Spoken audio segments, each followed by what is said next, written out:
Assalamualaikum warahmatullahi wabarakatuh. Di video kali ini adalah video untuk pertemuan ke-7. Seperti yang adik-adik bisa lihat di Google Classroom, di sini kita masih ada dua pertemuan lagi, yaitu pertemuan ke-7 dan pertemuan ke-8. Di pertemuan ke-7 nanti di tanggal 20 Maret 2024 itu kita tidak masuk kelas online di Google Meet, tetapi adik-adik menonton video ini. Nanti videonya akan saya upload di channel YouTube saya, terus saya sematkan di video Meet 7 ini ya, karena videonya sekarang masih dibikin, jadi belum ada linknya, tapi nanti silakan bisa diupdate postingan saya di sini, akan saya masukkan ya linknya kalau sudah terupload di YouTube. Nah, oleh karena itu, setelah kalian sudah nonton video ini, diharapkan kalian juga mengisi absensi, di mana absensi yang untuk pertemuan ke-7 itu kalian mengupload screenshot bukti telah menonton video Meet 7. Nah, di sini saya sudah lihat ada satu orang yang menyerahkan bukti, ya. Tapi yang saya lihat itu buktinya adalah video mata kuliah lain. Jadi, tolong yang sudah menyerahkan ini bisa di-upload ulang eh, dan mengirimkan bukti screenshot yang benar, yaitu untuk video khusus mata kuliah ini ya. Oke. Nah, jadi nanti di pertemuan ke-8 kalian itu akan membuat esai yang kalian harus masukkan di sini, tenggatnya tanggal 27 Maret, setengah 1, di mana tugas ini adalah tugas pengganti UTS ya. Jadi sumber-sumbernya sudah ada di sini, jadi silakan dibaca dan dicermati ya. Saya baru aja menambahkan untuk penulisannya itu nanti esai yang kalian buat itu diketik di Microsoft Word, kemudian banyaknya kata nggak lebih dari 600, spasinya 1,5, fontnya atau hurufnya itu Times New Roman, ukurannya 12, rata kanan 3, kiri 4, atas 4, dan bawah 3 ya. Jadi tolong perhatikan juga ya. Nah, sebelum kita ke artikelnya, mungkin sudah ada yang nonton di mata kuliah lain ya. Jadi sebelum saya review artikel, itu kita bahas dulu apa itu esainya dan seperti apa esai yang saya minta. Jadi esainya itu ada di panduan KTI FKIP 2021, silakan diklik ini. Nanti kalau sudah, silakan bisa di-download ya. Jadi ini adalah panduan untuk penulisan karya ilmiah sampai sekarang masih kita pakai ya. Jadi ini sangat berguna untuk kalian juga ya, selain untuk tugas ini. Nah, di informasi di Google Classroom itu silakan bisa dilihat halaman 4 sampai 9 untuk informasi mengenai esainya. Jadi, esai yang dimaksud adalah sebuah tulisan ya, tulisan yang terdiri dari beberapa paragraf yang berisi ide pengembangan sebuah tema. Jadi penulis itu harus memahami dulu esai tersebut ya, em, sorry, artikel tersebut atau referensi tersebut baru bisa membuat esainya. Jadi setiap penulis harus berbeda gaya penulisannya, kemudian juga tulisannya kalau di mata juga pasti berbeda ya. Nah, saya ingatkan kembali karena ini adalah tugas individual, walaupun referensinya sama, akan tetapi nanti hasil esai yang dibikin itu tentunya harus berbeda. Saya akan menilai dari segi plagiarismenya dan dari segi perbandingan dengan tulisan teman-teman yang lain gitu ya. Jadi dari plagiarisme terhadap artikel jurnalnya dan juga dari esai yang sudah dibikin teman-teman lain. Selain itu, saya juga akan nilai dari kelengkapan eh, isi dari esai itu, di mana esai itu terdiri dari judul, kemudian ada isinya. Isinya di sini ada pendahuluan, inti, dan simpulan ya. Jadi tolong dibaca di sini seperti apa pendahuluan itu, inti, dan simpulannya. Setelah itu penilaiannya juga dari ketentuan panjangnya esai, di mana di sini saya membatasi hanya 600 kata saja maksimal. Boleh kurang, tapi tidak boleh lebih. Boleh sama dengan 600 ya. Lalu juga kelengkapan yang lain adalah referensinya. Jadi selain menulis isi esai, kalian juga harus menuliskan referensinya. Referensinya itu harus sesuai dengan panduan penulisan yang ada di sini juga untuk daftar pustaka ya, karena referensinya itu artikel jurnal, maka lihat di dalam buku panduan ini bagaimana caranya membuat referensi atau daftar pustaka dari artikel jurnal. Kalau misalnya di isi esai itu kalian akan menyertakan eh, nama penulis dan tahun, silakan juga dicari bagaimana cara menulis sitasi ya, sitasi dari artikel jurnal gitu. Nah, esai yang akan kalian bikin itu jenisnya adalah eksplanasi, di mana isinya itu menerangkan atau menjelaskan bagaimana sesuatu itu terjadi dan bagaimana efeknya atau konsekuensinya atau hasilnya.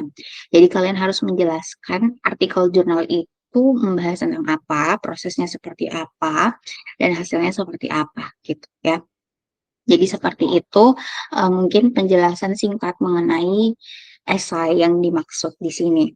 Nah, selanjutnya selain definisi, kalian juga bisa lihat di info Google Classroom itu, saya juga meminta kalian melihat lampiran di bagian akhir di halaman 122 mengenai contoh eksplanasi, esai eksplanasi yang sudah dibikin di panduan ini. Di sini kalian bisa lihat di halaman 122 itu sudah ada tersedia contohnya ya. Contohnya itu ini tidak lebih dari satu halaman. Kemudian ada judul, kemudian ada isi, dan juga ada referensinya. Di sini referensinya hanya satu.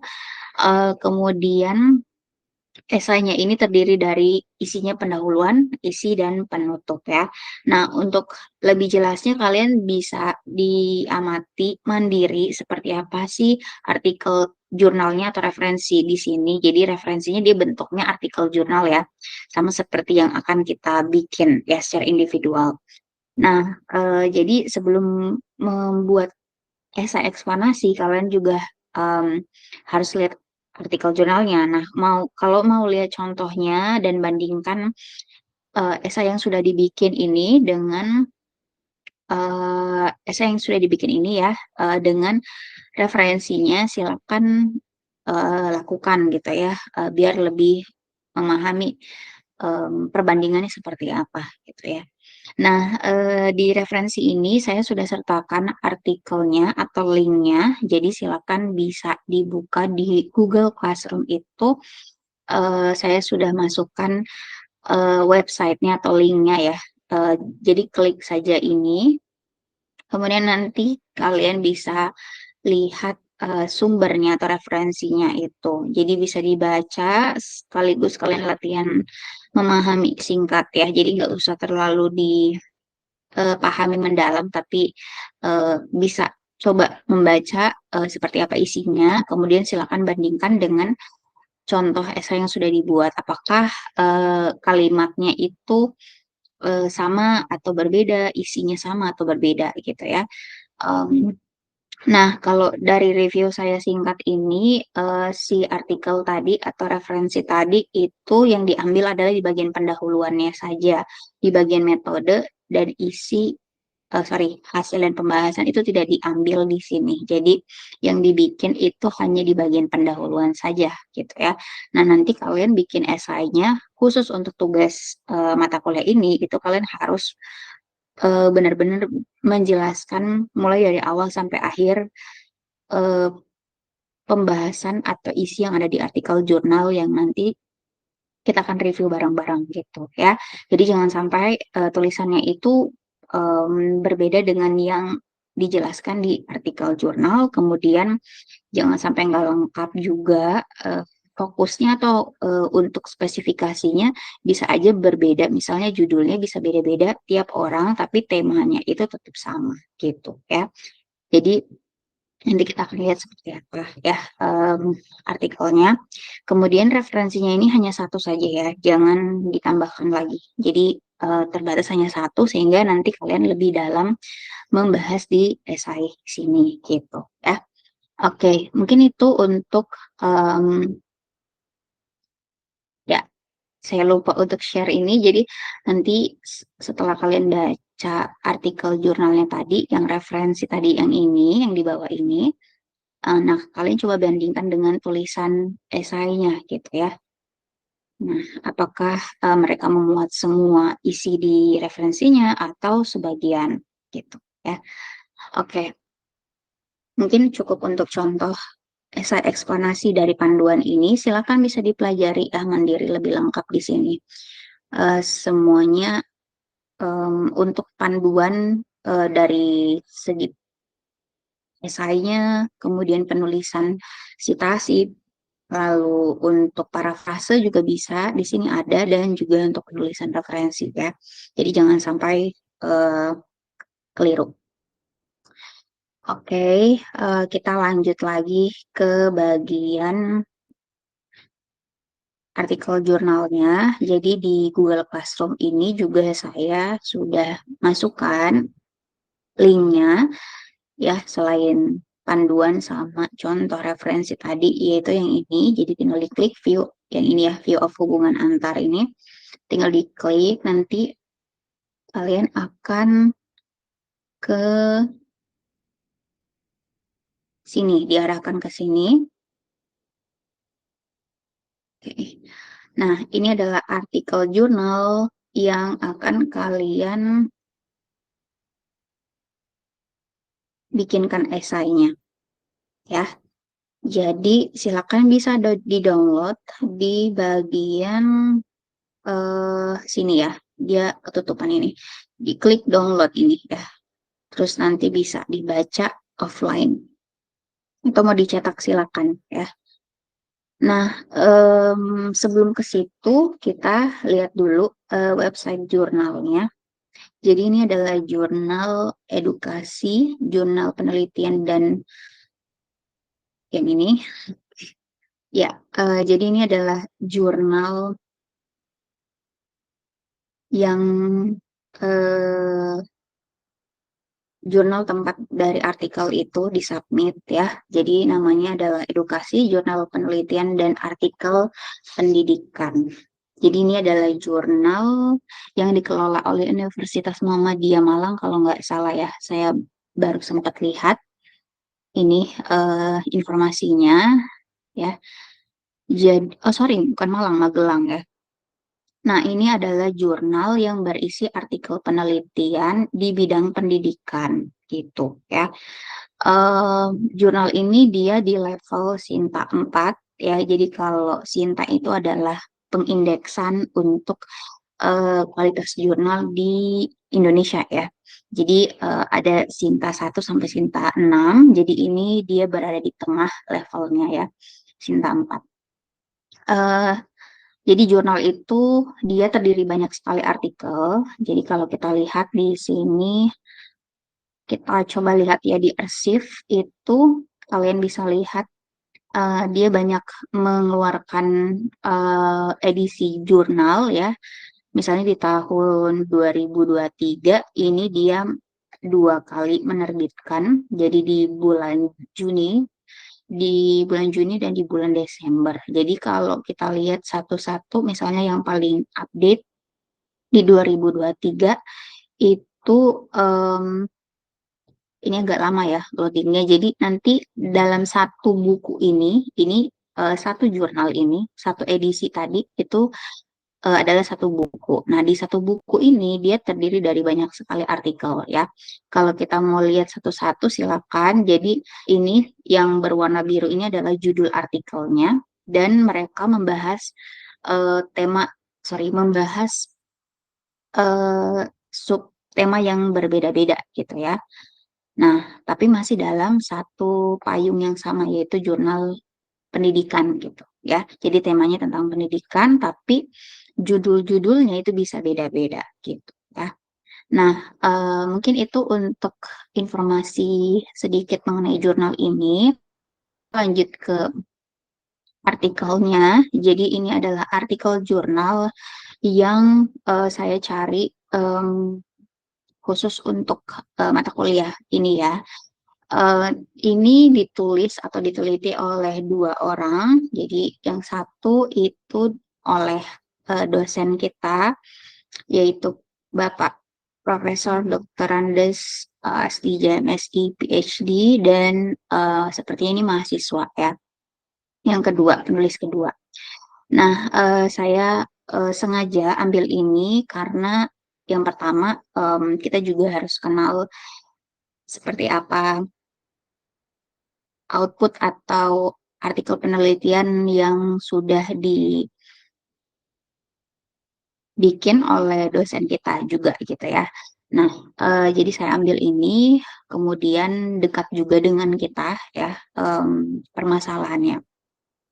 Dan tentunya judul artikelnya itu berhubungan dengan tema mata kuliah kita, yaitu mengenai psikologi pendidikan gitu ya, psikologi perkembangan peserta didik. Nah, jadi harapannya kalian juga bisa dapat banyak informasi selain kalian bikin tugas esai tersebut.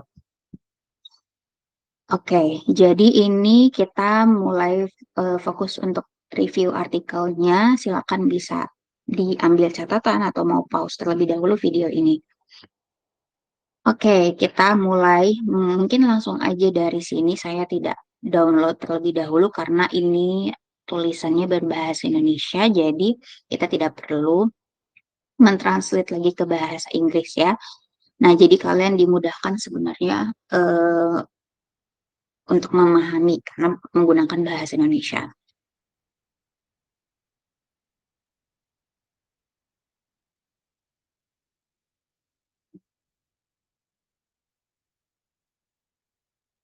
Oke, jadi kita mulai. Nah, nanti di sini kalian bisa lihat ya, setiap artikel itu dia punya banyak kemiripan ya, mulai dari ada nama jurnalnya, ini edukasi, jurnal penelitian dan artikel pendidikan, kemudian ada volume, nomor, tahun, halaman ya. Terus ada artikel, judul artikel, dan ada nama penulis gitu ya. Jadi itu untuk kelengkapan pembuatan daftar pustaka nanti. Nah, kita masuk ke artikel ini ya. Jadi artikel ini berjudul Hubungan Antara Pola Asuh Orang Tua dengan Hasil Belajar Siswa di SMP Swastiastu Tolai. Jadi kita akan melihat apakah pola asuh orang tua ke anaknya itu memiliki hubungan terhadap hasil belajar mereka atau tidak gitu ya. Nah, itu penelitiannya oleh Astija dan Tresia Firna Sandra dari FK Tadulako Unpad ya. FKIP Unpad Indonesia ya di sini. Nah, walaupun dia berbahasa Indonesia, teksnya itu biasanya memang ada abstrak bahasa Indonesia dan ada yang bahasa Inggris ya. Silakan bisa pilih yang mana. Kalau yang bahasa Inggris kalian bisa coba untuk latihan apakah paham rangkuman dari si artikel ini. Karena abstrak itu kan dia berisi rangkuman ya untuk bagian-bagian yang spesifik yang ada di bagian bawah sini. Kita coba di artikel bahasa Inggris ya. Nah, ini abstrak bahasa Inggris. Abstract, parenting patterns have an influence on learning outcomes. However, how much the influence and relationship level between the parenting of the parents with the student learning outcomes in Tolasti Swastiastu Middle School have not been studied. Therefore, the goals of the study is to determine the level of relationship between parenting parents with student learning outcomes and to determine the influence of parenting parents on student learning outcomes in Tolasti Swastiastu SMP. The study used a correlation method that connects the independent variable X parenting pattern and dependent variable Y learning outcomes. The study collected 91 students from class 7A and B and class 8A and B. Instrument of the study used a closed questionnaire consisting of 20 questions for parenting variables. An average value of even semester report was used for the student learning outcomes variable. Data was analyzed with product moment correlation index. Result of the study obtained RXY is 0.825, indicating that the level of relationship between variables X, parenting parents, and Y, student learning outcomes, is very strong. Moreover, the correlation was positively linear. Thus, it can be concluded that parenting patterns affect student learning outcomes. So the percentage is 68.1%. Nah, itu ya. Jadi itu abstraknya. Terus biasanya di abstrak itu ada keywords atau kata kunci. Di sini keywordsnya adalah parenting style and student learning outcome. Nah, sekarang kita coba translate tanpa melihat abstrak bahasa Indonesianya terlebih dahulu. Jadi abstrak di sini, parenting patterns have an influence on learning outcomes. Jadi pola pengasuhan orang tua terhadap anak itu punya pengaruh pada hasil belajar anak tersebut gitu ya.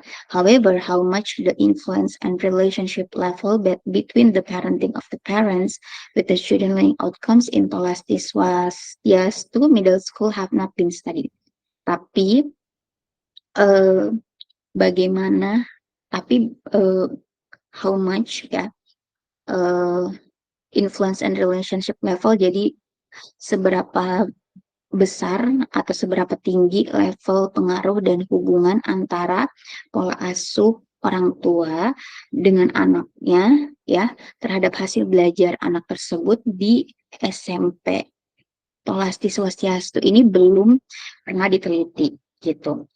Nah, sehingga therefore the goals of the study is to determine the level of relationship between parenting parents with student learning outcomes and to determine the influence of parenting parents on student learning outcomes in Tolasti Swastiastu SMP. Jadi karena penelitian di SMP ini mengenai hubungan pola asuh orang tua terhadap hasil belajar anaknya itu belum pernah diteliti, sehingga penelitian ini mau melakukan penelitian tersebut ya.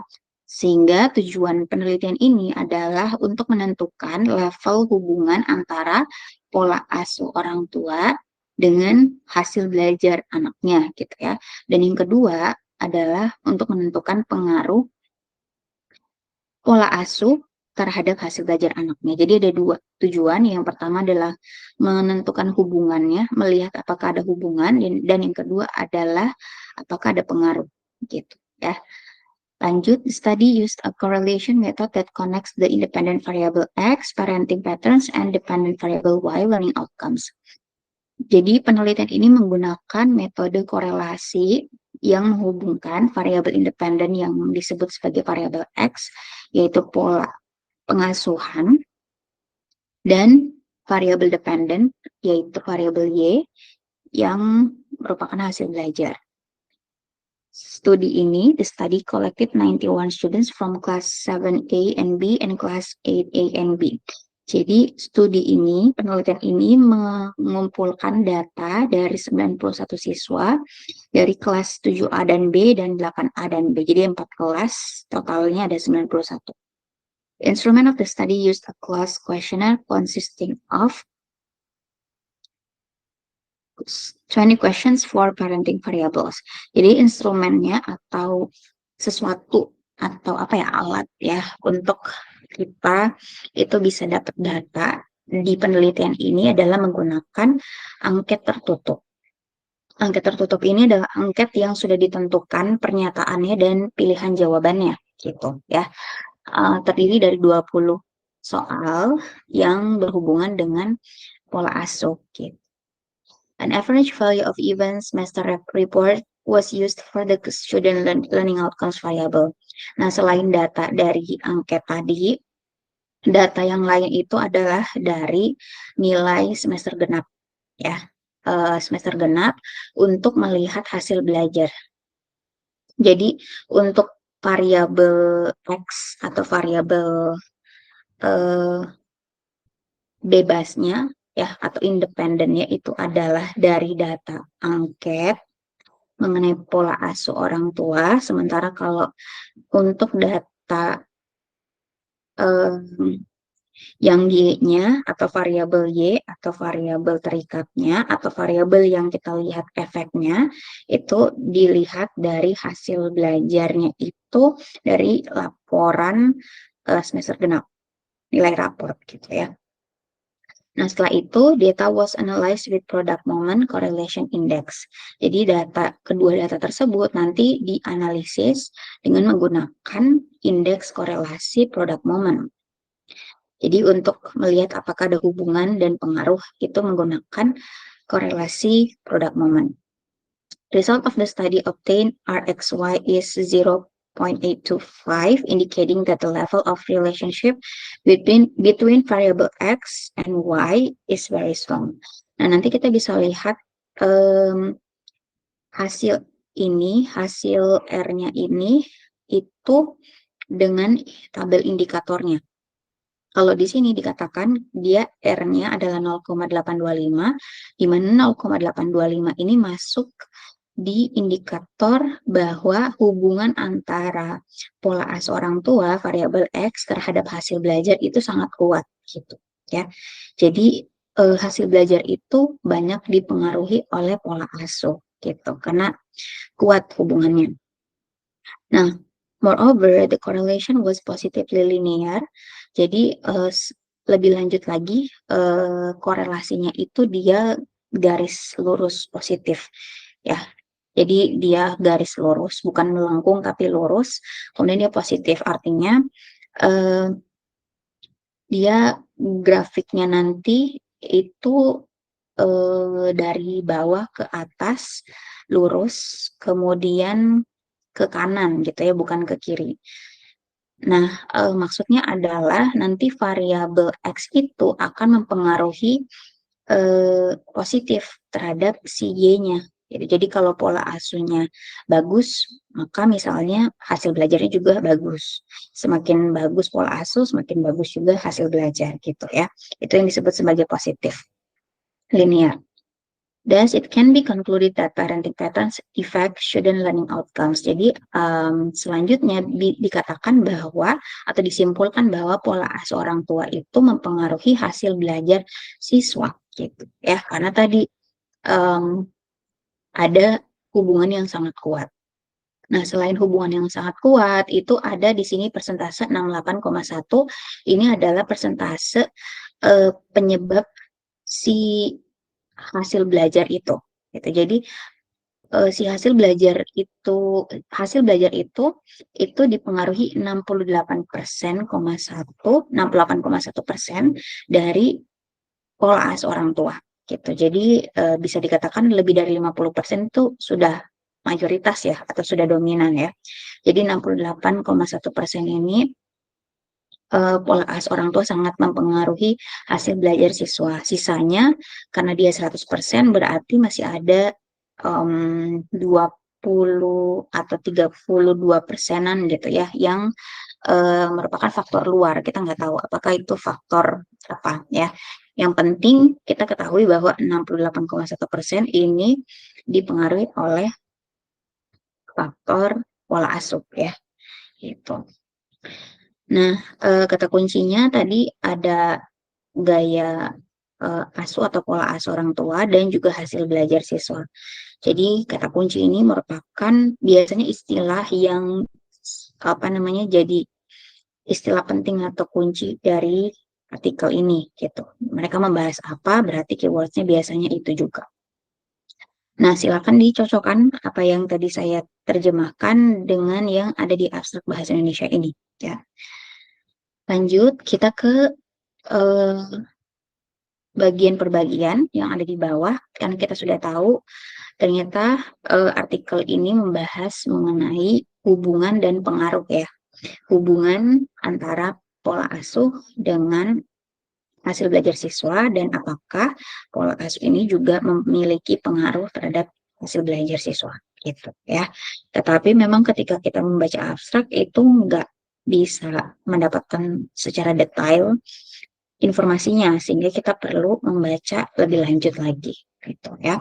Nah, di artikel ini sama seperti artikel jurnal sebelum-sebelumnya, tentunya mereka punya bagian pendahuluan, ya, biasanya berisi latar belakang, kemudian secara jelas kita lihat, kemudian ada rumusan masalah di situ, walaupun tidak bentuknya pertanyaan ya. Lalu selain pendahuluan ada metode, metode di sini berisi pelaksanaan kegiatan penelitiannya, datanya diambil seperti apa, diolah seperti apa gitu. Nah, lanjut itu setelah metode ada hasil penelitian dan pembahasan. Jadi data yang sudah didapatkan dan diolah tadi itu ditampilkan di sini dan dibahas atau didiskusikan. Biasanya juga berisi dukungan hasil penelitian sebelumnya, ya. Apakah bersesuaian dengan penelitian ini atau tidak. Nah, selanjutnya yang terakhir itu ada kesimpulan. Jadi di kesimpulan itu tentunya membahas eh, bukan membahas ya, lebih ke menyatakan kembali apa yang didapatkan gitu. Biasanya di kesimpulan itu juga ada saran ya. Saran di sini biasanya untuk penelitian selanjutnya atau perbaikan penelitian ke depannya ya dari artikel penelitian ini.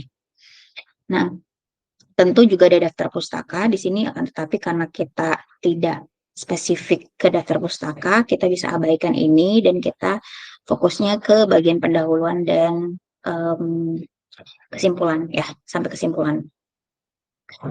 Oke, kita mulai dari pendahuluan. Di pendahuluan itu juga biasanya ada sitasi atau ada sumber penelitian sebelumnya ya, yang sesuai dengan penelitian yang ini. Desa Tolai merupakan satu desa dari 7 desa di wilayah Kecamatan Torwe, Kabupaten Parigi Mutong. Penduduknya berjumlah 1.295 kepala keluarga atau 5.708 jiwa yang tersebar dalam 10 wilayah dusun. Dusun Kasih Sari merupakan salah satu dari 10 dusun yang ada di Desa Tolai. Salah satu yakni Dusun Kasih Sari merupakan dusun yang memiliki wilayah pertanian yang luas dan penduduknya sebagian besar bekerja sebagai petani. Karena itu kegiatan orang tua di wilayah ini lebih banyak dihabiskan di sawah.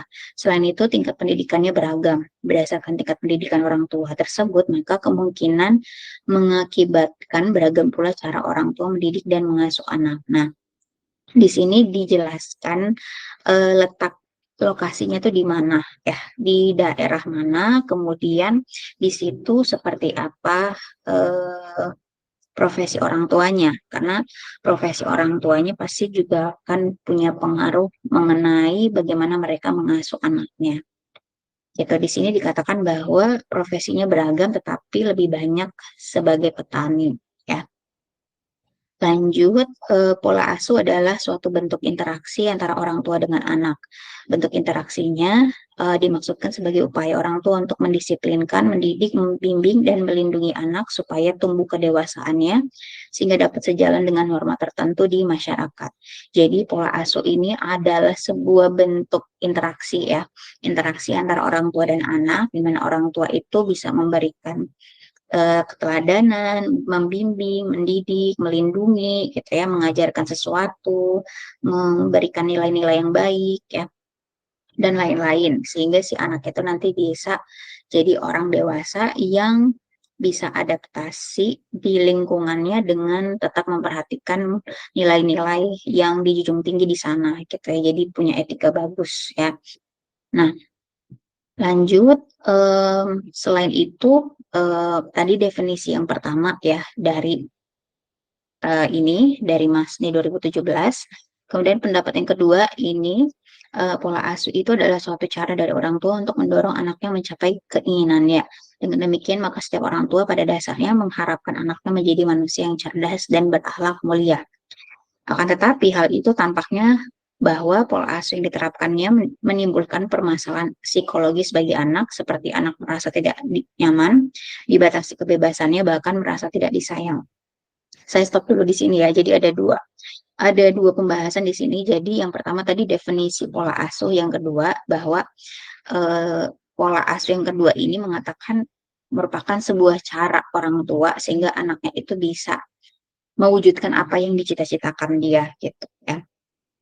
Jadi diajarkan sesuatu yang orang tua itu sudah tahu sebelumnya sehingga anak itu bisa lebih lancar lagi gitu ya menuju sesuatu yang dia inginkan ya.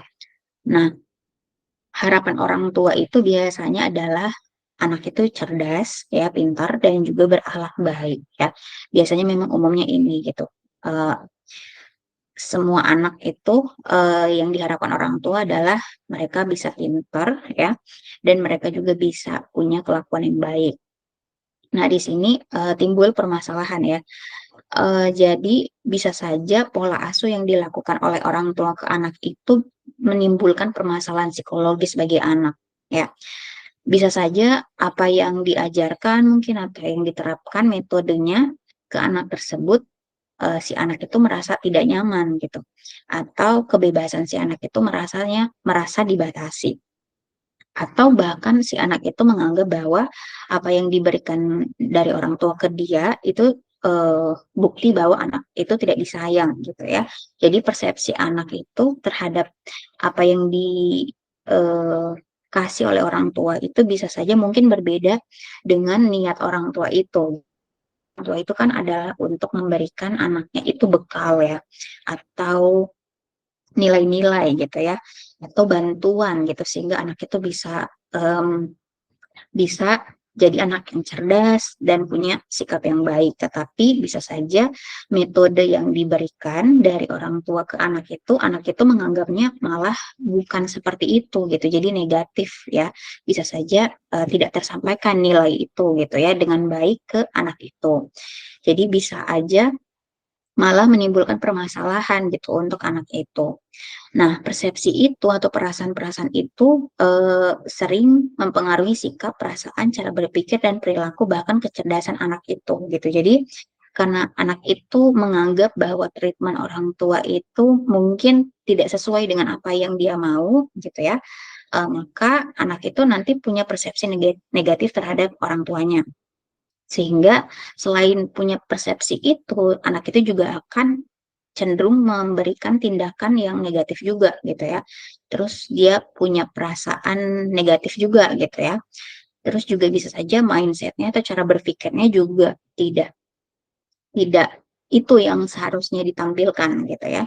Dan perilaku bahkan kecerdasannya juga mungkin bisa saja terhambat gitu, kemajuan kemajuan kecerdasannya. Mungkin diakibatkan tadi karena pola asuh si anak itu tidak sesuai dengan karakter anaknya.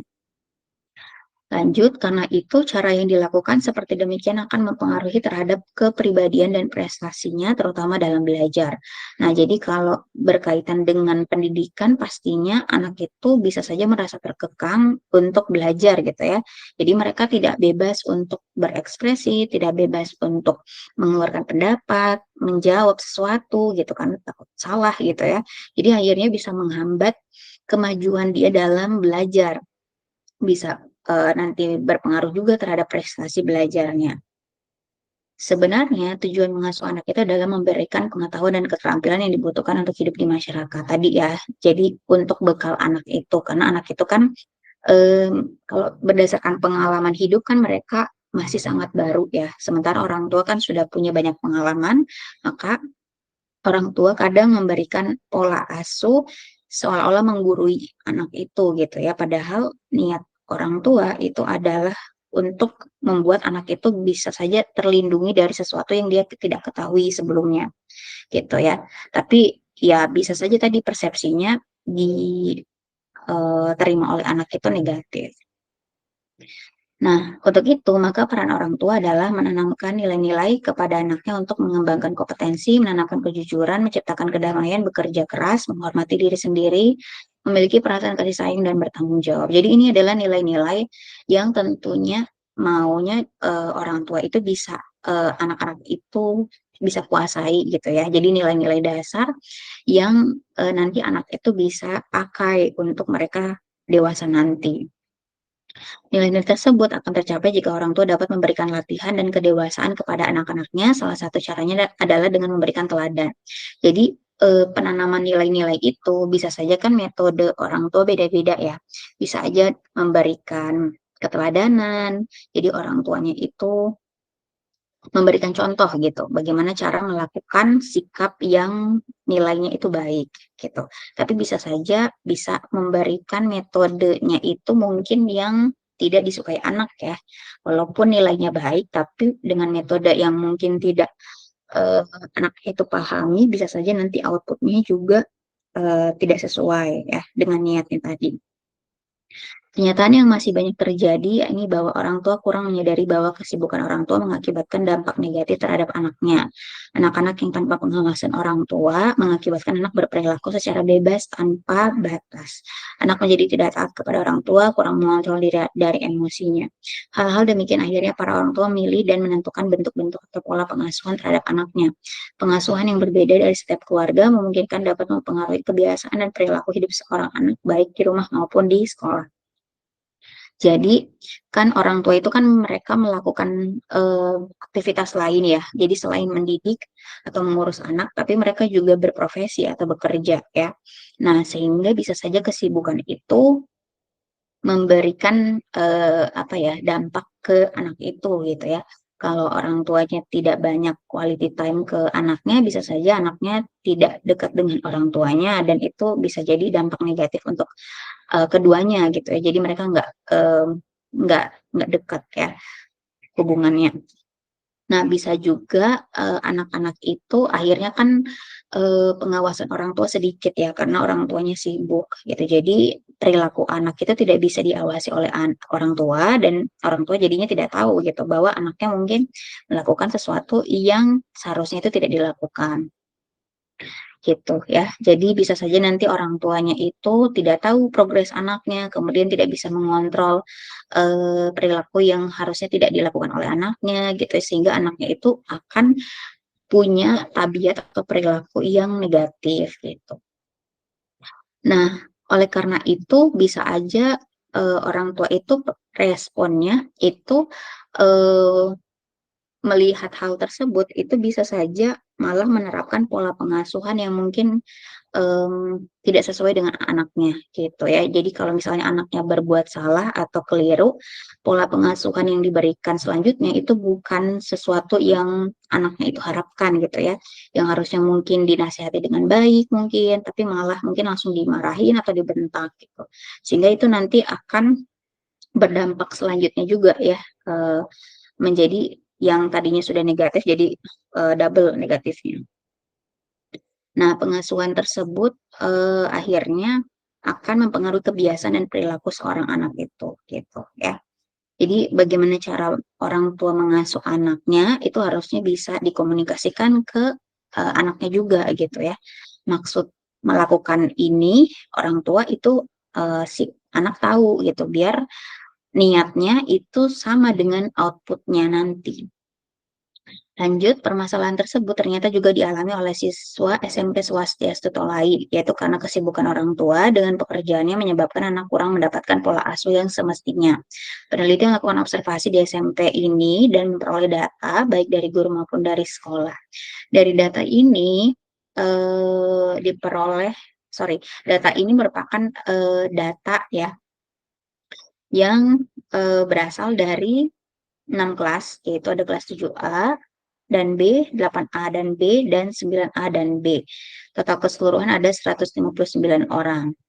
Jadi, ternyata permasalahan pola asuh itu juga dialami oleh siswa di SMP tersebut gitu ya, berdasarkan observasi dari guru maupun misalnya dari orang-orang yang ada di sekolah tersebut ya. Hasil wawancara dengan beberapa wali kelas terungkap bahwa orang tua masih kurang memperhatikan anak-anaknya dalam belajar di sekolah dan di rumah ataupun di lingkungannya. Hal ini dapat digambarkan bahwa orang tua siswa masih kurang peduli terhadap segala urusan belajar dan sekolah bagi anaknya, seperti penyediaan fasilitas belajar anak berupa buku, ya, buku tulis, buku pelajaran, alat tulis, tas, lalu kerapian dan kebersihan berpakaian, bekal makanan atau uang saku, perhatian terhadap tugas pekerjaan rumah atau PR. Hal ini akan berdampak negatif kepada perkembangan anak. Dampak ini memungkinkan akan dapat menjadikan sebuah kebiasaan yang tidak terdidik. Kebiasaan demikian diakibatkan oleh salah satunya dari pola asuh keluarga yang tidak tepat, dan ini akan dapat mempengaruhi masa depan seorang anak. Jadi, spesifik masalah ini juga ada di SMP ini, ya, SMP Swastiastu Tolai. Dari data observasi atau data pengamatan, ya, kemudian juga dari wawancara, ya. Jadi peneliti melakukan wawancara ke gurunya atau ke wali kelas, ya, melihat bahwa ternyata orang tua siswa di sana itu masih banyak yang tidak peduli dengan anak-anaknya.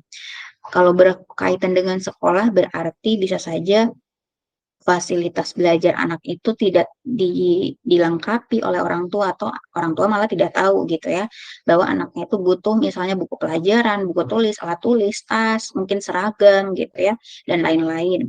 Terus juga dari segi kedisiplinan atau kerapian dan kebersihan siswanya tersebut dalam berpakaian atau dalam apa ya, bertindak juga sih, berperilaku gitu ya, menampilkan dirinya. Kemudian bisa saja si orang tua juga tidak memberikan uang saku yang cukup mungkin, mmm, atau tidak memberikan bekal gitu ya. Selain itu ciri-cirinya bisa, si orang tua itu tidak perhatian terhadap tugas PR gitu ya, atau ulangan gitu, apapun gitu ya, yang berhubungan dengan si anak ini di sekolah. Sehingga ciri-ciri ini bisa, menyimpulkan bahwa orang tua di SMP tersebut itu belum memiliki kepedulian yang harusnya maksimal untuk anaknya. Nah, sehingga, dampaknya bisa saja nanti si anak itu merasa tidak dipedulikan, tidak diperhatikan, tidak disayang, dan akhirnya mereka bisa aja tidak serius belajar gitu ya. Kalau mereka tidak serius belajar, maka tentunya nanti prestasi belajar mereka juga akan rendah gitu. Nah, sejauh ini penelitian tentang pola asuh dari orang tua berhubungan dengan hasil belajar siswa masih terbatas. Untuk itu, tulisan ini mengkaji mengenai bagaimana hubungan atau antara pola asuh orang tua dengan hasil belajar siswa dari sekolah tersebut. Penelitian serupa pernah dilakukan tentang pola asuh orang tua dengan prestasi belajar di sekolah. Jadi penelitiannya ada berapa ini? 3 ya. 3 ya. Nah, seluruh hasilnya melaporkan bahwa pola asuh orang tua memiliki hubungan yang signifikan dengan prestasi belajar. Jadi untuk paragraf yang ini sebenarnya meyakinkan atau menegaskan bahwa, penelitian mengenai hubungan antara pola asuh orang tua terhadap hasil belajar siswa itu sudah pernah dilakukan, tapi hasilnya itu atau penelitiannya itu masih sedikit gitu. Jadi untuk bisa datanya itu, mungkin terupdate atau lebih banyak lagi yang meneliti ini, maka, penelitian ini dilakukan gitu ya. Lanjut ya, jadi latar belakang udah selesai, pendahuluan sudah selesai, kita ke metode. Jadi metode di sini penelitian dilakukan dengan menggunakan metode korelasi. Artinya suatu analisis yang menghubungkan antara variabel bebas X, yaitu pola asuh orang tua, dengan satu variabel terikat Y, yaitu hasil belajar. Ilustrasi metode penelitian yang digunakan dapat dilihat pada gambar ini. Jadi ini mungkin nyinggung metode penelitian ya di mata kuliah yang mungkin kalian akan dapati di semester atas. Jadi metode korelasi itu berarti metode hubungan ya. Ada nggak hubungan atau korelasi antara variabel bebas atau X. Di sini variabel bebas atau X-nya adalah pola asuh orang tua. Biasanya kalau variabel bebas itu dia yang mempengaruhi variabel lain gitu ya. Bisa saja mungkin hal lain gitu ya kalau di artikel penelitian yang lain. Nah, kalau di artikel ini dia spesifik ke pola asuh. Jadi pola asuh ini nanti akan mempengaruhi variabel lain, di mana variabel lainnya itu adalah variabel terikat, yaitu Y biasanya, yaitu hasil belajar gitu ya. Jadi nggak kebalik ya. Jadi bukan hasil belajar yang mempengaruhi pola asuh, tapi pola asuh yang mempengaruhi hasil belajar gitu ya. Nah, kalau di gambar ini lebih jelas kita bisa bedakan posisinya. Kalau X itu tanda panah Y, artinya variabel X ini itu mempengaruhi atau memberikan dampak atau efek ke variabel Y gitu ya. Nah, ini adalah metode penelitian korelasi. Lanjut, penelitian dilaksanakan pada bulan Agustus 2018 yang bertempat di SMP Swastiastu Desa Tolai Timur, Kecamatan Torue, Kabupaten Parigimoto. Sampel ditentukan berdasarkan stratified random sampling. Kelas yang terpilih sebagai sampel adalah kelas 7A, B, 8A, dan B. Jadi, tadi kan kalau di pendahuluan itu dilihat bahwa kelasnya itu sampai kelas 9 ya. Nah, totalnya itu tadi beda ya, 159, karena yang dimaksudkan di sini adalah populasinya. Jadi populasi itu adalah keseluruhan dari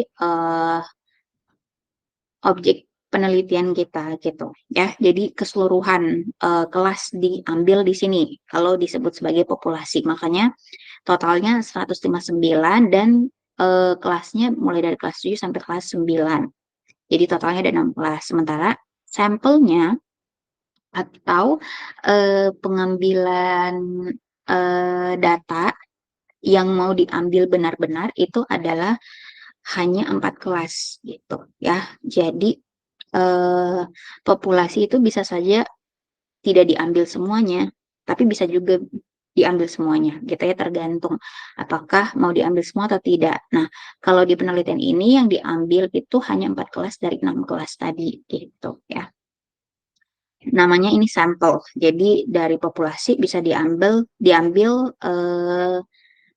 beberapa atau sebagian besar dari si populasi itu, jadi sampel. Nah, pengambilannya itu menggunakan stratified random sampling, artinya pengambilannya itu secara acak ya, random. Gitu. Lanjut, untuk memperoleh data mengenai pola asuh digunakan suatu angket yang telah dikembangkan oleh Nurastuti 2015. Angket dibuat dengan memuat 20 pertanyaan tertutup yang sudah divalidasi oleh validator. Angket diberikan kepada siswa untuk menjawab pernyataan-pernyataan dalam bentuk skala Likert. Pada setiap pernyataan mengandung 5 alternatif jawaban yang meliputi sangat sesuai, sesuai, kurang sesuai, tidak sesuai, dan sangat tidak sesuai. Kelima alternatif pertanyaan tersebut ini pernyataan mungkin ya. Pernyataan tersebut diberi skor masing-masing 5, 4, 3, 2, 1 untuk sangat sesuai, sesuai, kurang sesuai, tidak sesuai, dan sangat tidak sesuai. Jadi data yang diambil berarti kan data pola asuh dan data hasil belajar ya. Nah, untuk data pola asuh yang diambil itu dari penggunaan angket. Jadi angketnya itu dari mana? Angketnya itu dari Nurastuti 2015. Jadi penelitian Nurastuti itu menggunakan angket pola asuh tentunya. Nah, angket itu nanti dipakai di penelitian ini gitu ya. Nah, angketnya berisi 20 pertanyaan atau pernyataan ya. Jadi dia mungkin bukan kalimat tanya tapi pernyataan, kalimat positif. Nanti siswa itu akan diminta untuk isi angket ini gitu ya. Isi angket ini 20, terus mereka akan memilih 5 jawaban dari 5 jawaban itu gitu, sesuai dengan apa yang mereka rasakan.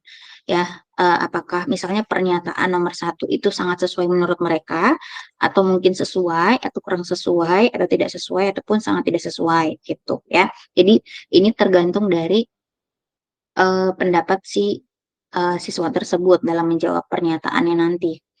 Nah, setelah itu si jawaban itu nanti akan dikumpulkan oleh peneliti dan nanti akan dihitung skornya. Skornya dari mana? Karena ini pilihan jawabannya ini mengandung skor gitu. Jadi kalau sangat sesuai itu akan dapat skor 5, sesuai 4, kurang sesuai 3, tidak sesuai 2, dan sangat tidak sesuai 1 gitu. Jadi nanti akan dihitung ya rata-ratanya, persentasenya, dan lain-lain. Nah, makanya ini bentuk angketnya disebut sebagai skala Likert. Kalau skala Likert itu berarti dia punya kisaran jawaban ya. Jadi di sini ada 5 gitu ya, 5 rentangan. Ada yang sangat sesuai sampai yang sangat tidak sesuai. Lanjut, data yang lain yang peneliti ini ambil adalah data hasil belajar ya. Nah, diperoleh dengan menggunakan nilai raport ya, nilai raport siswa dari kelas 7AB, 8AB di semester genap ya, tahun ajaran 2017-2018. Gitu. Jadi datanya sudah lengkap, pola asuh sudah ada, hasil belajar juga sudah ada. Lanjut, sebelum diberikan kepada siswa, angket terlebih dahulu diuji validitasnya oleh tim validator. Angket yang sudah divalid selanjutnya diujikan kepada siswa. Datanya kemudian diuji validitas dan reliabilitas dengan menggunakan aplikasi SPSS. Selanjutnya dari hasil yang diperoleh ditafsirkan berdasarkan koefisien reliabilitas yang dikemukakan biasanya oleh Sugiono ya di buku metode penelitiannya seperti pada tabel ini. Nah, jadi angket tadi itu kan harus dinilai dulu ya, karena angket itu adalah instrumen atau alat untuk mengukur atau mengambil data yang kita butuhkan. Nah, biasanya kalau sesuatu itu dibikin dari misalnya peneliti itu harus diuji dulu apakah sudah valid ataupun sudah reliable gitu ya. Nah, setelah diujinya itu sudah valid dan sudah reliable, maka si angketnya baru bisa diberikan ke siswa gitu. Untuk didapatkan data pola asuh tadi ya. Sementara kalau yang hasil belajar itu kan sudah dari sekolahnya gitu. Jadi tidak perlu diukur lagi kalau yang hasil belajar ini ya. Nah, untuk melihat apakah instrumennya itu atau angketnya itu sudah valid dan sudah reliable, biasanya angketnya itu harus diuji gitu ya. Diujinya bisa lewat validitasnya ataupun tadi reliabilitas. Nah, apa bedanya validitas dan reliabilitas?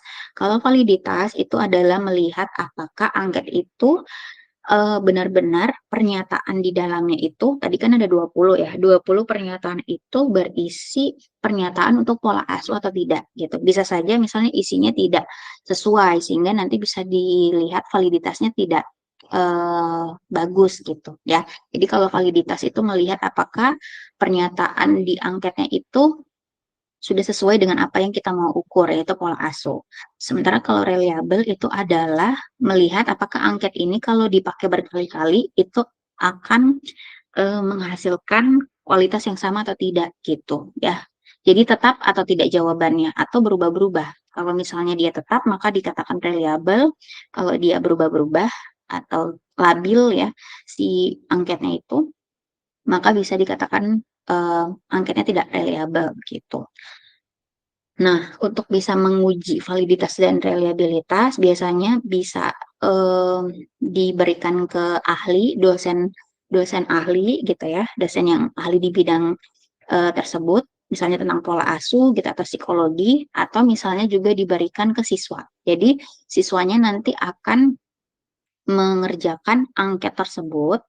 Nah, angket itu kan nanti dapat jawabannya itu nanti baru diukur validitas dan reliabilitasnya gitu.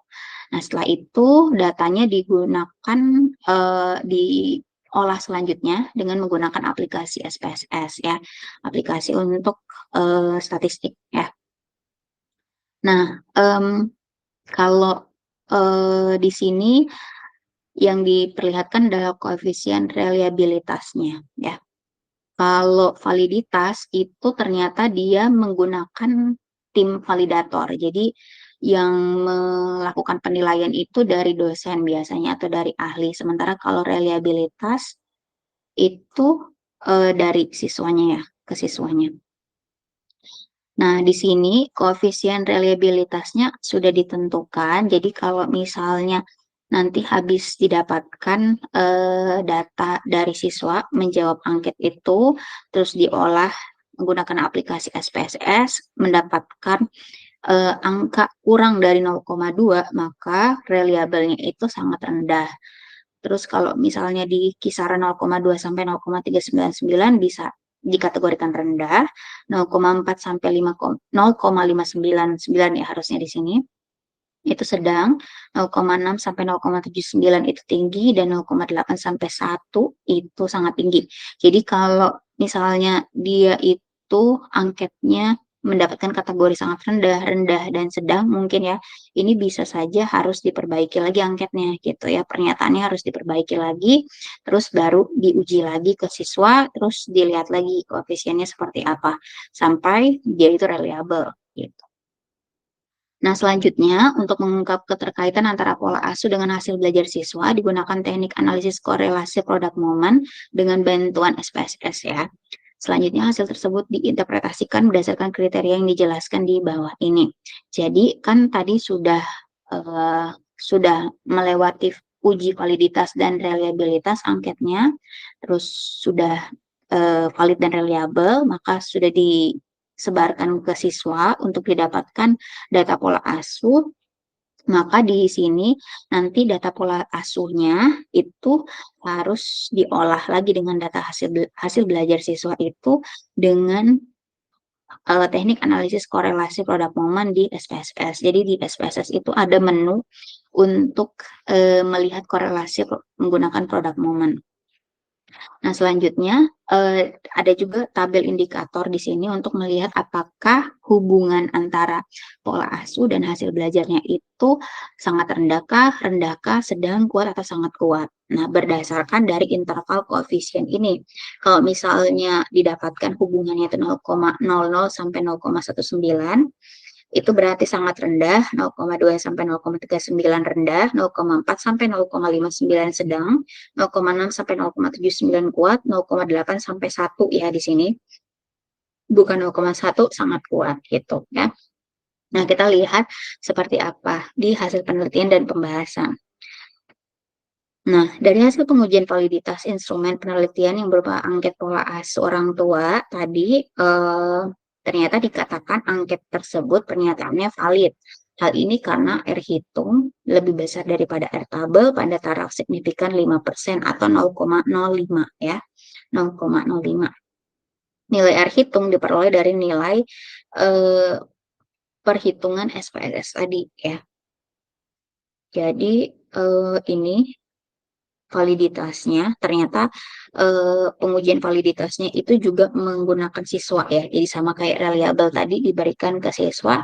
Nah, setiap pernyataannya itu kan tadi ada 20 ya. Jadi di setiap pernyataannya itu akan ada keterangan R hitungnya. R hitungnya di SPSS. Kemudian nanti dicocokkan dengan R tabelnya berapa. Karena R tabelnya ini kayak konstan semua ya. Jadi yang kita bandingkan apakah R hitung itu tadi R hitung tadi lebih besar atau tidak. Kalau lebih besar maka dikatakan valid gitu ya. Ternyata semua butir itu valid karena R hitungnya lebih besar daripada R tabel. Lanjut, setelah validitasnya selesai, maka ke reliabilitas yang diuji 91 siswa ya. Jadi angketnya itu disebar ke 91 siswa untuk melihat validitas dan reliabilitas. Nah, di reliabilitas itu menggunakan program aplikasi SPSS juga. Biasanya namanya itu di sini dia pakai R hitung ya. Kalau di sini, kalau di reliabilitas itu pakai Cronbach Alpha. Cronbach Alpha di mana nanti akan dibandingkan Cronbach Alpha yang didapatkan dengan Cronbach Alpha standarisasinya atau yang indikatornya gitu.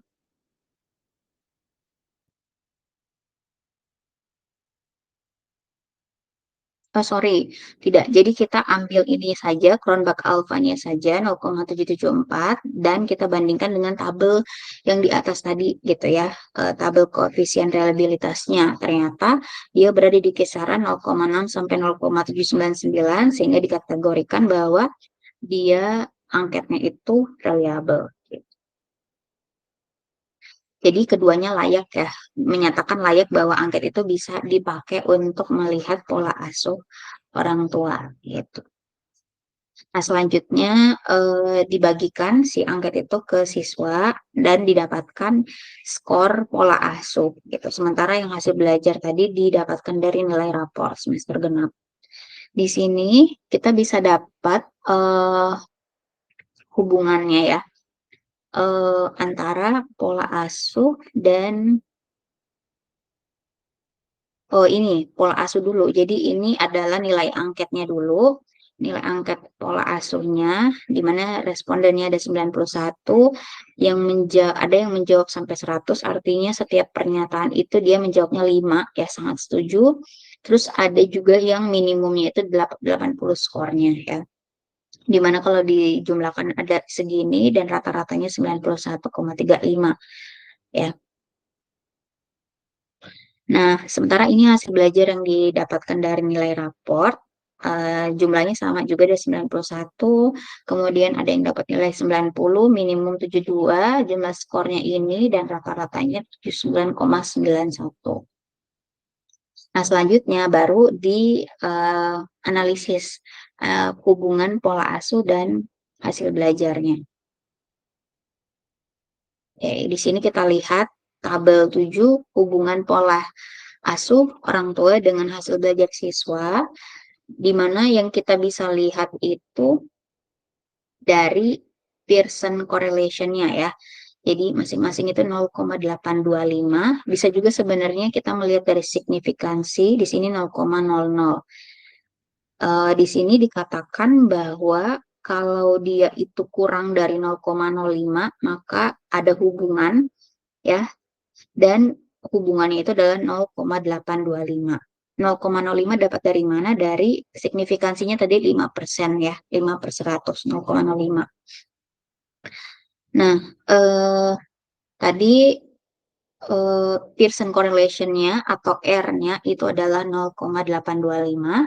Nah, jika kita lihat dari tabel tadi yang di metode itu dia berada di kisaran 0,8 sampai 0,1, ya. Sehingga keterangannya hubungan antara variabel X yaitu pola asuh dengan hasil belajar siswa atau variabel Y itu sangat kuat gitu, ya. Jadi ada pengaruh yang sangat kuat terhadap hasil belajar itu dari pola asuh orang tua. Nah, selanjutnya kalau dipangkatkan nilai R ini kemudian dikalikan 100%, maka diperoleh nilai sebesar 68,1 gitu, ya. Nah, 68,1% ini adalah nilai untuk melihat berapa persentase pengaruh dari si pola asuh terhadap hasil belajar gitu. Jadi tadi kan kita dapat bahwa ada hubungan yang kuat, ya, antara pola asuh dan hasil belajar. Tapi seberapa pengaruh sih pola asuh ini terhadap hasil belajar? Ternyata pengaruhnya itu adalah 68,1%. Artinya kalau rentangan 1 sampai 100% itu 68,1 ini dikatakan sangat tinggi, ya. Walaupun masih ada selisih sisanya berapa gitu, ya, 32%-an gitu, ya. Nah, 31%, ya, 31,9% itu hasil belajarnya siswa dipengaruhi oleh faktor lain yang kita nggak tahu itu apa. Tapi yang besar itu adalah ini, pola asuh, ya. Nah, itu. Jadi kita bisa tahu bahwa hubungannya kuat antara pola asuh dan hasil belajar, dan pola asuhnya itu sangat mempengaruhi hasil belajar sebesar 68,1%. Nah, selanjutnya di hasil dan pembahasan di sini itu ditambahkan juga regresi korelasi, ya. Nah, regresi korelasi ini tuh sebenarnya adalah kita melihat apakah si eh, pola asuh orang tua itu nanti bagaimana grafiknya terhadap hasil belajar, ya. Nah, makanya digunakan regresi korelasi, ya, untuk melihat hubungan antara kedua variabel ini berdasarkan grafiknya nanti. Ya, kita bisa lihat di sini grafiknya, gambarnya kalau yang sumbu X itu pola as orang tua, sementara kalau yang hasil belajar itu yang sumbu Y-nya. Didapatkan grafiknya yang warna merah ini garis hitam, ya. Jadi ini dikatakan bahwa linear kemudian positif, ya.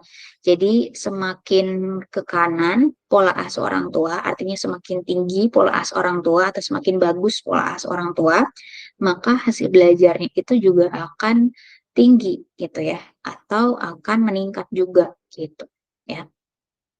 Nah, di sini selain grafik, kita juga bisa melihat persamaan ini, Y sama dengan 0,6598X plus 19,633, dan R pangkat 2-nya sama dengan 0,68 ya. Hampir mirip dengan persentasenya 68% tadi ya.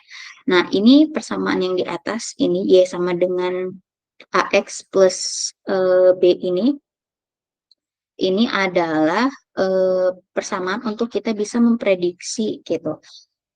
Kalau pola asuh orang tuanya berapa, maka hasil belajar siswanya berapa gitu. Ya, X ini adalah pola asuh orang tua. Itu sementara Y ini adalah hasil belajar siswa. Ya, nanti kita bisa lihat di sini contohnya. Jadi pada gambar 2 menggambarkan model persamaan regresi suatu hubungan antara pola asuh orang tua dengan hasil belajar siswa.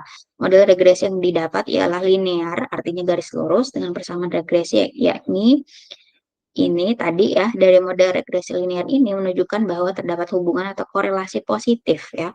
Positif itu artinya semakin ke kanan semakin tinggi gitu. Jadi semakin ke kanan sumbu X semakin tinggi sumbu Y-nya. Gitu ya. Jadi semakin tinggi pola asuh, semakin tinggi hasil belajar, semakin rendah pola asuh, semakin rendah hasil belajar. Nah, ini ya berarti semakin tinggi nilai pola asuh, semakin tinggi pula hasil belajar. Dengan menggunakan persamaan regresi tersebut, maka dapat digunakan untuk memprediksi nilai Y atau hasil belajar siswa terhadap nilai X-nya atau pola asuhnya. Contoh, kalau kita tahu misalnya pola asuh orang tua X itu adalah 25, maka nilai hasil belajar siswa menjadi 36,113. Jadi kita tinggal pakai ini aja tadi kalau diketahui X-nya itu pola asuhnya itu sebesar 25 poin ke skornya. Jadi tinggal dikali 0,6598 dikali 25 ditambah 19,633 hasilnya Y-nya itu sama dengan 36,13. Artinya pola asuh yang 25 itu membuat hasil belajar siswanya 36,13. Di sini ya, kalau di sini 25, 30 di sini gitu ya. Jadi kalau dari sini ke sini gitu ya, grafiknya naik ke atas lurus begitu. Maksudnya menyamping gitu ya, miring lurus ke kanan. Nah, lanjut dari hasil penelitian yang telah diperoleh tersebut tampaknya sejalan dengan penelitian sebelumnya. Namun hasil penelitian penelitian yang ini berbeda dengan hasil penelitian yang dilakukan sebelumnya. Bedanya adalah hasil penelitian yang sebelumnya itu hanya menggambarkan hubungan antara pola asuh orang tua dengan hasil belajar, tetapi tidak menjelaskan seberapa besar pengaruh pola asuh orang tua terhadap hasil belajar. Penelitian yang telah dilakukan ini diperoleh presentasi pola asuh sebanyak 68,1 ya. Jadi kalau penelitian sebelumnya itu sudah ada yang melakukan penelitian hubungan antara pola asuh dengan hasil belajar, tetapi mereka hanya sampai hubungannya apakah kuat, apakah lemah, atau yang seperti apa, tapi tidak sampai ke berapa persentase pengaruhnya itu, gitu. Jadi ini merupakan hal yang terbaru dari penelitian ini ya, dibandingkan penelitian sebelumnya. Nah, hasil penelitian ini mendukung suatu pendapat yang dikemukakan ya di sini bahwa hasil belajar siswa dapat dipengaruhi oleh faktor eksternal yaitu faktor keluarga ya salah satunya. Selain faktor sekolah dan faktor masyarakat. Dari hasil penelitian ini berarti bahwa pola asuh orang tua dalam mendidik di rumah merupakan faktor eksternal yang paling menentukan hasil belajar seorang siswa. Hal ini juga sejalan ya dengan pendapat lain bahwa pola asuh orang tua berdampak pada hasil belajar. Nah, selanjutnya, pernyataan dari penelitian ini memperkuat hasil penelitian ini yang telah dilakukan bahwa pengasuhan dari setiap keluarga yang berbeda akan mempengaruhi hasil belajar. Hasil penelitian yang telah dilakukan menunjukkan bahwa terdapat hubungan yang sangat kuat antara pola asuh dengan hasil belajar siswa. Dari model hubungan yang sangat kuat, linear, dan positif tersebut menggambarkan bahwa pola asuh orang tua ternyata memiliki pengaruh yang besar, yaitu 68,1. Sementara sisanya 31 ini mempengaruhi hasil belajar, tapi kita tidak tahu faktornya itu apa. Nah, selain tadi faktor keterbaruannya itu adalah dengan mengetahui berapa persentase pola asuh ini terhadap hasil belajar, juga dari ini ya, prediksi yang kita bisa ketahui dengan mendapatkan ini, gitu ya, regresi eh, korelasinya ya. Jadi ini salah satu juga ya poin keterbaruan dari penelitian ini. Lanjut, terakhir ya di bagian kesimpulan dan saran, artinya kesimpulannya di sini berarti ada ada hubungan ya, pola asuh orang tua yang kuat ya. Jadi ada hubungan yang sangat kuat antara pola asuh terhadap eh, hasil belajar. Dan pola asuh tersebut memiliki pengaruh yang besar terhadap hasil belajar. Jadi ada dua. Nah, sarannya untuk orang tua ya di sini dari penelitian ini, karena dibuktikan bahwa pola asuh orang tua itu berpengaruh terhadap hasil belajar dan sangat punya hubungan yang kuat, maka orang tua hendaknya bisa memperhatikan dan menentukan pola asuh yang tepat untuk diterapkan dengan keluarga dalam keluarga, sehingga karakter anak terbentuk dengan baik serta mampu mencapai prestasi yang diinginkan. Adapun sebaiknya siswa bersikap positif dan terbuka serta komunikatif kepada orang tua terhadap masalah yang dihadapinya. Selain itu, pihak sekolah juga menjalin kerjasama yang erat dan baik dengan orang tua dalam membantu siswa, terutama dalam masalah belajar, sehingga prestasi siswa dapat terus ditingkatkan. Jadi di sini saran untuk orang-orang dewasa yang di sekitar siswa itu adalah untuk bisa memberikan pola asuh yang terbaik untuk siswanya ya, atau untuk anaknya. Terus ada hubungan komunikasi yang tidak terputus antara orang tua dan guru, sehingga nanti guru bisa tahu sikap siswa di rumah, sementara si orang tua juga tahu sikap siswa di sekolah. Nah, itu tadi review dari artikel penelitian ini. Mungkin cukup ya untuk reviewnya. Kita lihat apakah kita bisa memberikan contoh untuk penulisan esainya ya. Jadi di sini saya mau kasih contoh, tetapi contoh ini tentunya tidak sempurna karena hanya contoh saja, sehingga nanti adik-adik silakan bisa lebih dibagusin lagi ya. Jadi jangan dijiplak apa yang saya kasih contoh di sini karena tentunya ini hanya sebagai contoh gitu. Oke, di sini kita bisa tulis judulnya itu bisa macam-macam ya. Nanti disesuaikan layoutnya tadi 4433 ya. Ini empatnya, topnya 4, kiri 4, bottom 3, right-nya 3. Terus nanti home di sini cari Times New Roman dan 12 ya ukurannya. Spasinya 1,5. Di sini ditulis bisa judulnya adalah kenapa di sini? Pola asuh orang tua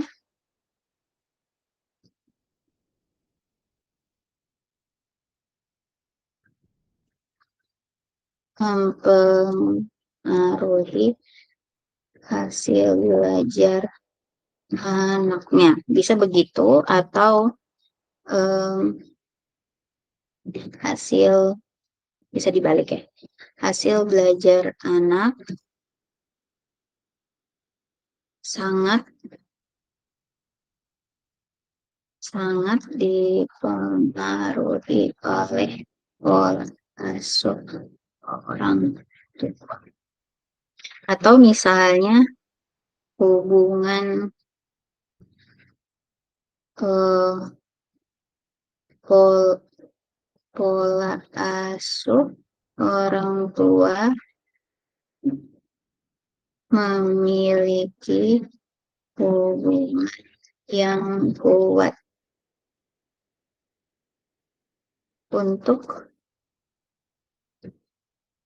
hasil belajar anak gitu. Bisa seperti itu atau mau yang lain boleh ya. Yang penting temanya sama.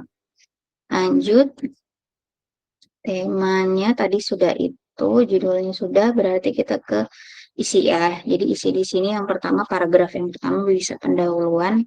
Misal,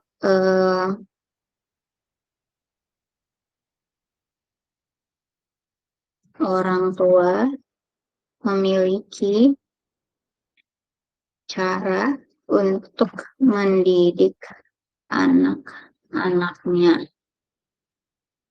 Interaksi ini disebut sebagai pola asuh orang tua, pola asuh gitu ya. Orang tua memiliki cara untuk mendidik anak-anaknya, interaksi ini disebut sebagai pola asuh. Pola asuh yang pola asuh yang baik akan memberikan manfaat kepada anaknya dalam hal prestasi belajarnya. Anak yang diasuh dengan baik atau anak yang diasuh dengan baik akan memperlihatkan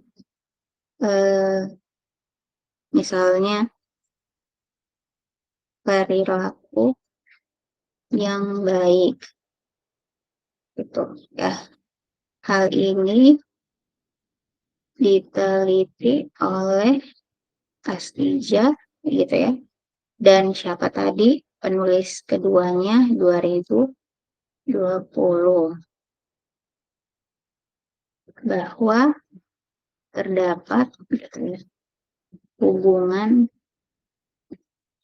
yang kuat antara pola asuh dan hasil belajar. Nah, bisa begini paragraf pertamanya, atau mulai dari masalah tadi gitu. Ternyata di SMP mana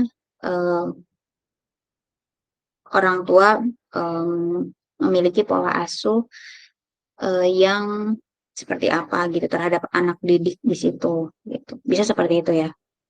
Nah, lanjut, penelitian yang telah dilakukan, ini berarti metodenya tersebut di penelitian yang telah dilakukan tersebut berlokasi misal di SMP berapa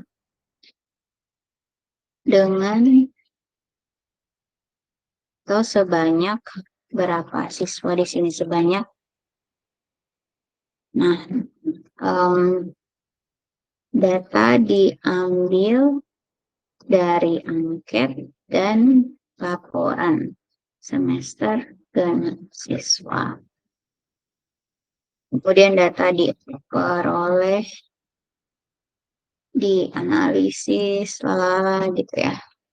Nah, terus paragraf yang ketiga,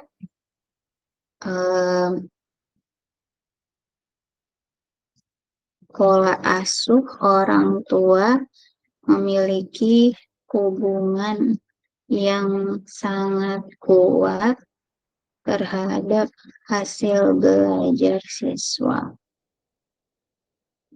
Kemudian selain itu,